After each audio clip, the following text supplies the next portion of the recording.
Hello everyone. Now we are starting with part 2 of second chapter, The Sound of the Music, and the second part is of Bismillah Khan.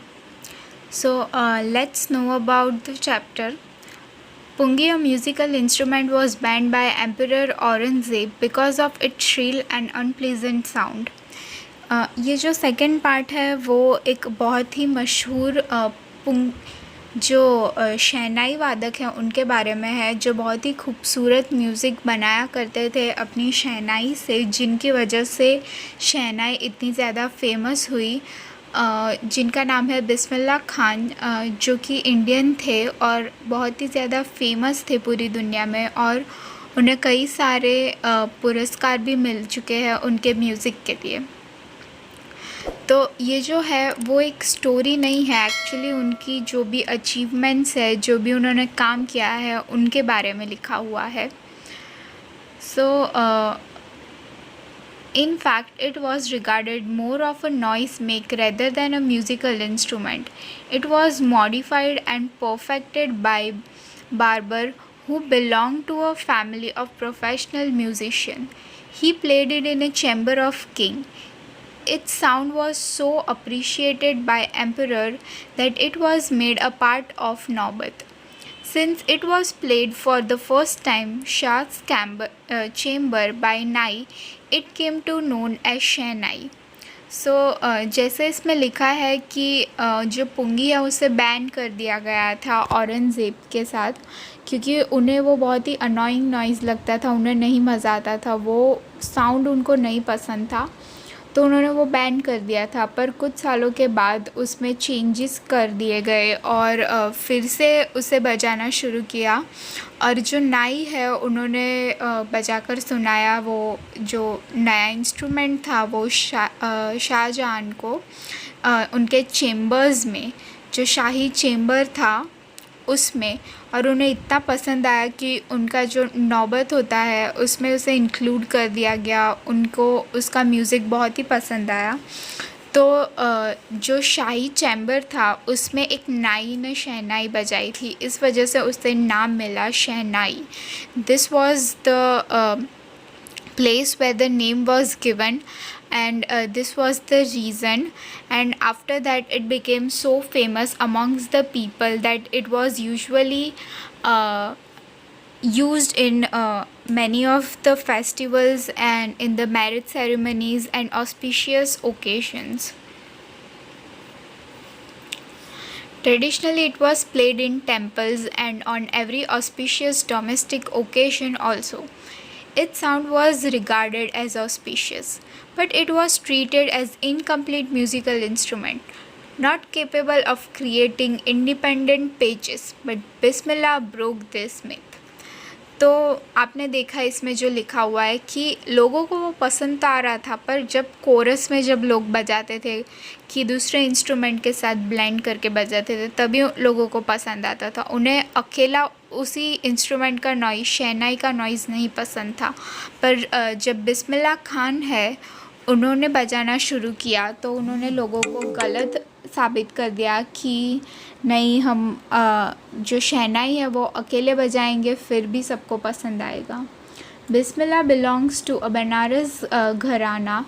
He was born in 1916 at Damrao in Bihar.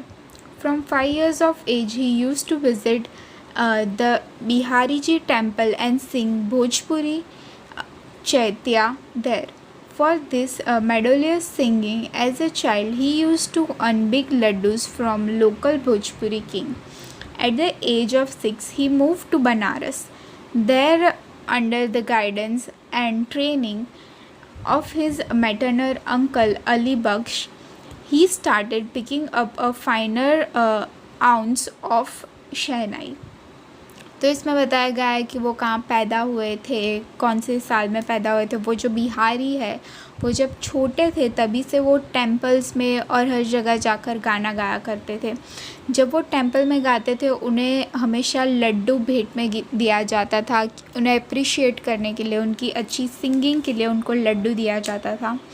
और जब वो बनारस में रहने आए उनके मामा जी के घर पे, तब उनको अच्छे से ट्रेनिंग दी गई म्यूज़िक के बारे में। उनका नाम था अली बख्श, और उनको ट्रेन किया म्यूज़िक में ज़्यादा, और उनका इंटरेस्ट ज़्यादा बढ़ता ही गया।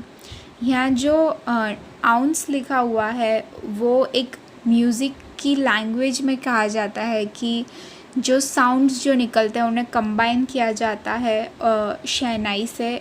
उसका मतलब ये है, he use to spend most of his time participating on banks of river Ganga.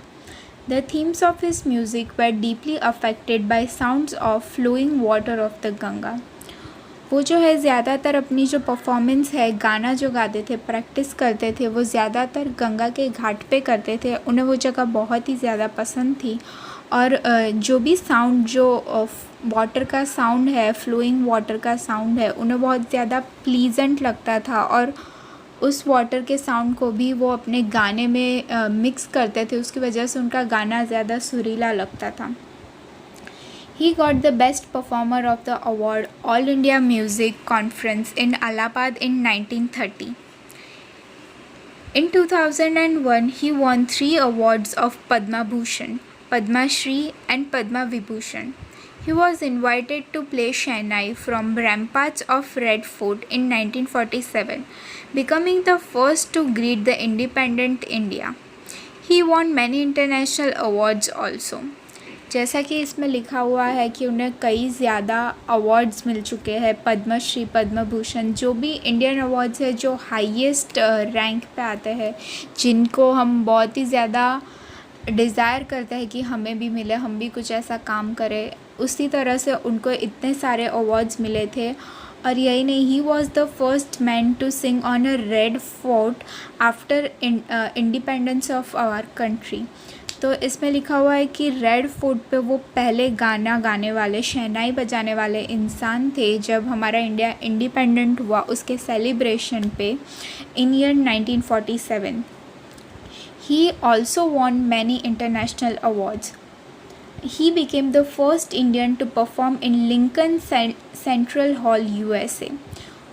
आप सोच सकते हैं कि उनका म्यूज़िक कितना प्रभावशाली रहा होगा, कितना ज़्यादा मोटिवेट कर रहा होगा दुनिया को, कि उन्होंने इतनी अच्छी जगह पर लिंकन सेंट्रल हॉल USA में परफॉर्म किया, और वहाँ पे भी उन्हें काफ़ी ज़्यादा सराहा गया।